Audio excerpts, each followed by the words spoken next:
مرد در وقت غیر نماز داخل مسجد گشته چشمش به کودک افتاد که عمرش از 10 سال زیاد نباشد هم با تمامی شکست نفسی و تواضع کامل مشغول نماز خواندن است.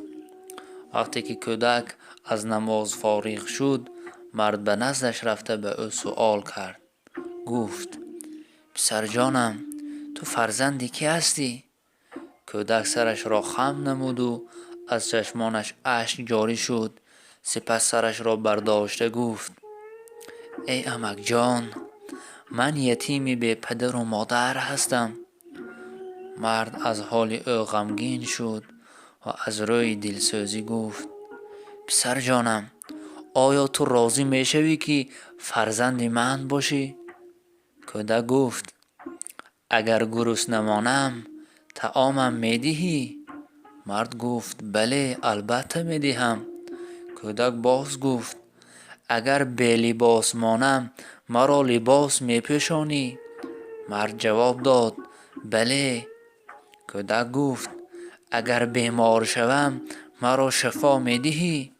مرد گفت: پسرکم، من این کار را کرده نمی توانم، زیرا شفا دهنده تنها الله است.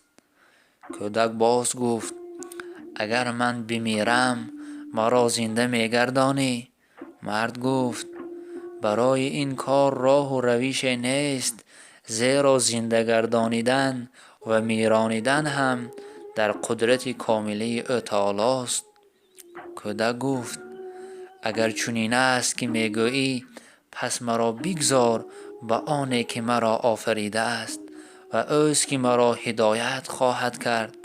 او آن ذات است که مرا میخوراند و میپوشاند و اگر بیمار شوم مرا شفا میبخشد و نیز از او امید دارم که از تمام خطاگی‌هایم بگذرد.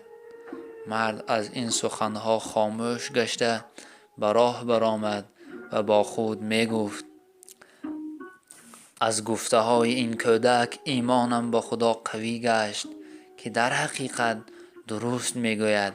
هر کس به خدا توکل کند خدا او را بسنده است.